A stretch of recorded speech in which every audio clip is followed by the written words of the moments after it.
So this video is for the problem set number 2. Okay, so the first one, we have the function f of x equal 1 minus x squared. G of x is square root of x. Now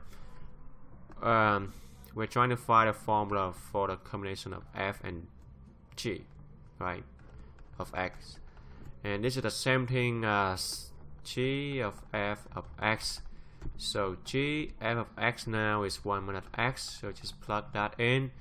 We have the function g of x, so we are trying to find g of 1 minus x squared.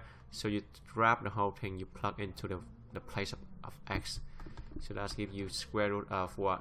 1 minus x squared. So that's all. That's all we have for the answer.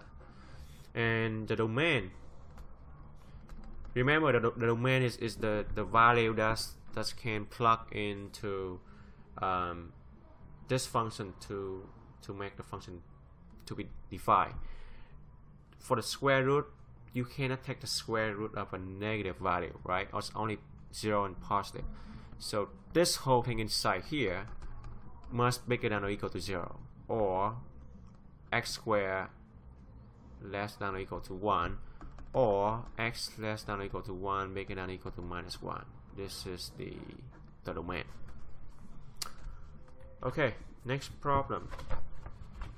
That's part A. Now this is B. We are trying to determine if the function are even, odd, or neither. So the first one we have is f of x equal 3 plus x minus, no, absolute value of x minus x to the 4.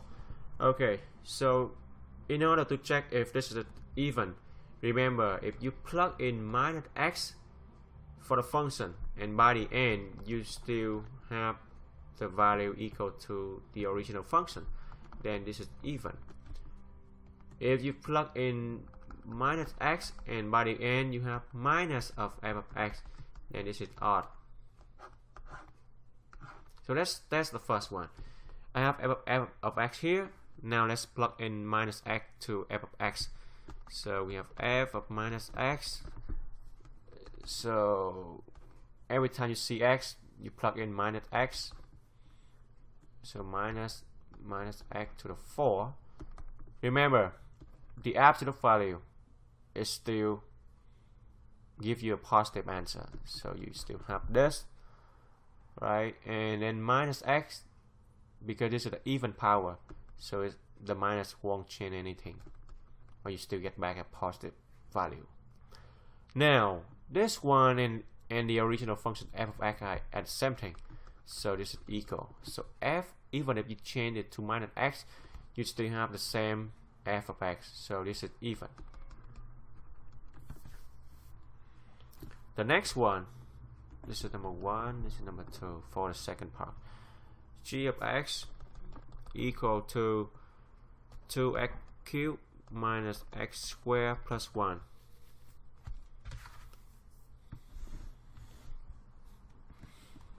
Okay, this one, if I plug in, for example, minus x, right, I got 2x cubed minus x, right, minus x cubed minus x squared plus 1, because this is the odd power, so you have minus 2x. This is even, so you can get back to the original one plus 1. So this one is not the same as the original one, and it's not even the minus of the original one. So this is none of the minus g of x or g of x, right? This is not equal to these two. And now if because you don't have any of these two cases, so this should be neither.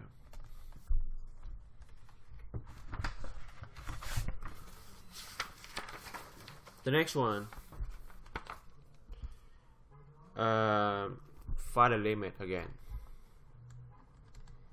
Limit when x go to -1 of x squared minus 3x minus 4 over x plus 1. If you factor out the top, right, you got what?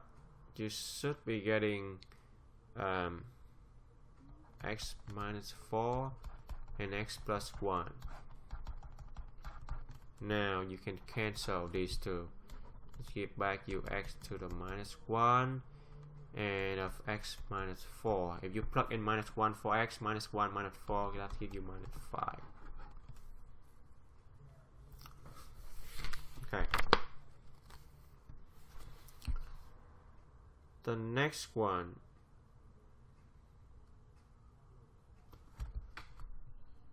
B, this is A. Limit when h go to 0. 1 over h minus 4 square minus 16. Okay.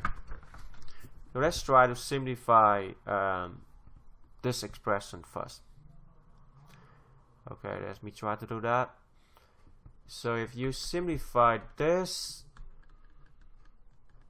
on the top you should expand this out.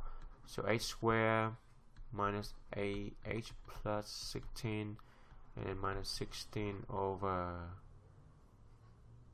h, right? So 16 gone. If you factor out the h, you can cancel these, right? That's give you limit of h go to 0, h minus 8, right? That's all you have. And when h go to 0,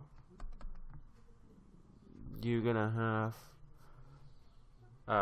0 for h, and the rest is just minus 8. Okay, so that is minus 8 for the answer.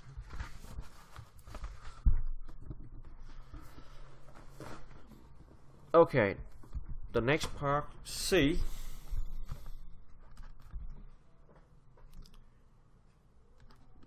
Limit when x go to 6 plus x minus 5 x 3 minus x over x minus 6 and x minus 1.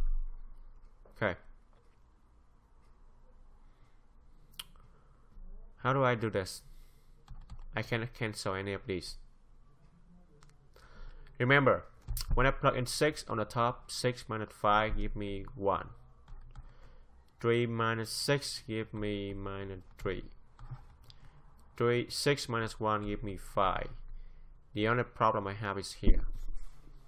6 minus 6 give me 0. Okay, so let's take a look at the top. 1 times minus 3 give me minus 3 or negative. And now, because we are approaching 6 from the right side, so instead of having 6, I can have 6.5, right? 6.5 minus 6 give me 0.5. So this 0 is actually 0 from the right side, right? So which is positive. So positive times 5, that's give me some positive number. Remember, when you divide by 0, you're gonna get infinity for sure. But I want to determine the sign of this one, plus or minus, because this is negative over positive, which give me minus.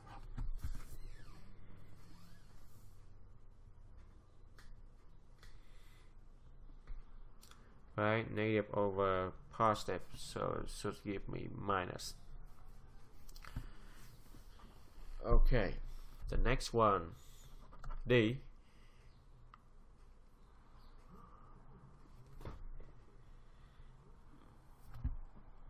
Limit when x go to 2, x4 minus 16, x minus 2. Now let's first try to factor out them before you can do anything else. So if I factor out this, on the top I will get x squared minus 4 and x squared plus 4. This is the difference of the square. In the bottom we have this. Now I have another difference of the square. Let's we factor that one more time.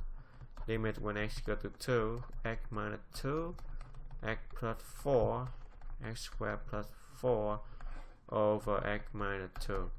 So this now is gone. That's give me limit when x equal to 2 of x plus 4, x squared plus 4.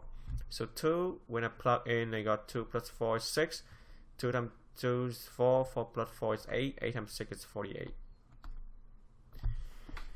It is 48? No, sorry.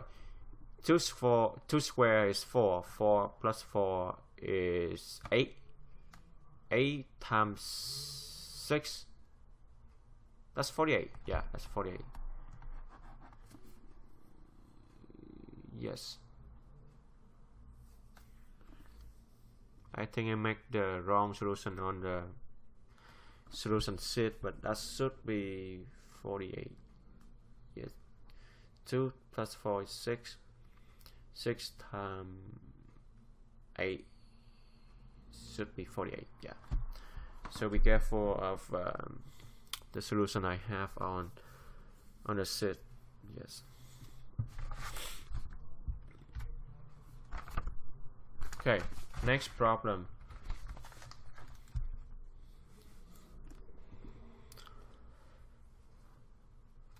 Part A.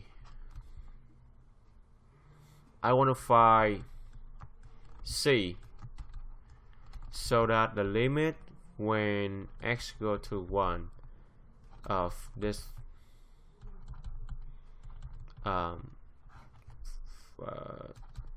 this function become 3. Okay, so I want to find the value of C. So the limit when x go to 1, make the whole thing equal to 3. Okay, so how do I do this? First, consider these two and then these two. We can factor out them and combine them together. Let's see, how do I do that? They have x, so I can factor out the x plus c, right? And I can factor out the minus 1, I have x plus c here. And I can factor out the bottom parts. It's become x plus 3 and x minus 1. Now x plus c and x plus c, I can factor out one more time. X plus c, I have x minus 1. And I have at the bottom x plus 3, x minus 1. Now that's cancel. So finally I have this, right? So I want the limit when x go to 1 of this thing equal to 3. So what should be the value of c? If I plug in 1 to here, I got what? 1 plus c over 1 plus 3 is 4. So I want this whole thing equal to 3. So I solve for c. That's give me 11. Because 11 plus 1 is 12. 12 divided by 4 is 3. So c should be 11. Another application of the finding the limit.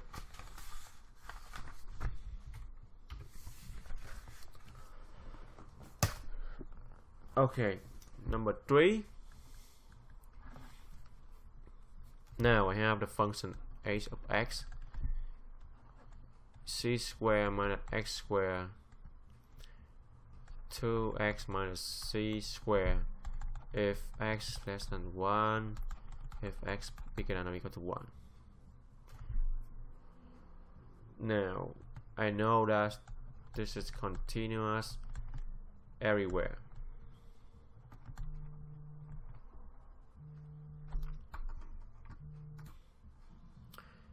Now the question is trying to ask us, we need to find the value of c of constant c here, that should make the function to be continuous everywhere.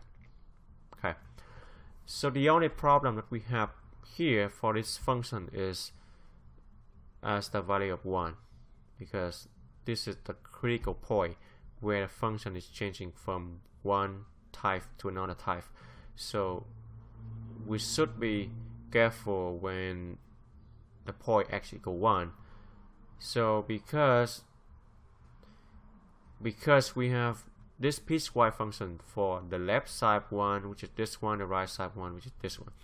Now, in order to see to make this function continuous as the point 1, make sure that when we take the limit of the function, when x go to 1 on the left side, right, 1 minus on the left side of the function h, make sure that it has to be equal to the limit when x go to 1 on the right side of the function h. Now, if I take the limit when x go to 1 on the left side, I should use this function here, which I plug in is c squared minus 1, right? And it has to be equal to the limit to the right, which is 2, 1 minus c and then square. So now you can solve this equation for c. If I do solve this equation, I got what? Expand this out, y minus 2c plus c square, and if you simplify this, you'll get c minus 3, c minus 1 equal to 0. And this, of course, gives you c equal 3 and c equal 1. So when c equal 3 or c equal 1, it will make your function to be continuous everywhere.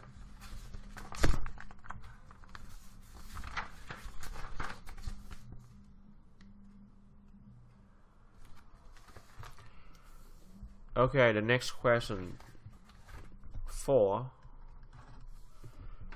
They asked us the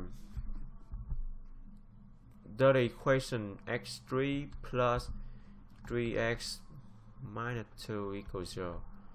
That this one have a root between 0 and 1. Okay. So that this function, that this equation has a root between 0 and 1. And explain. Okay, explain why. Now, this type question belongs to the one that we did before, using the intermediate value theorem. Okay, so first we have to let this whole thing equal to f of x, because it's already equal to 0, right? So now let's check the two endpoints 0 and 1. F of 0 give me minus 2. F of 1 give me what?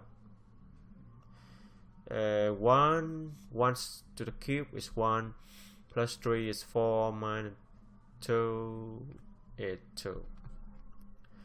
So we can conclude that the graph of f of x intersects the x-axis between x equals 0 and x equals 1, because the two endpoints, they have the opposite side, and based on the intermediate value theorem, we can conclude that yes, there's a root, right? Because as 0 I have minus 2, as 1 I have 2. So from here to here we must for sure to cross the x-axis in order for this one to join to this point, because this function is continuous, and by the intermediate value theorem, yes, we can say that there's a root of the function.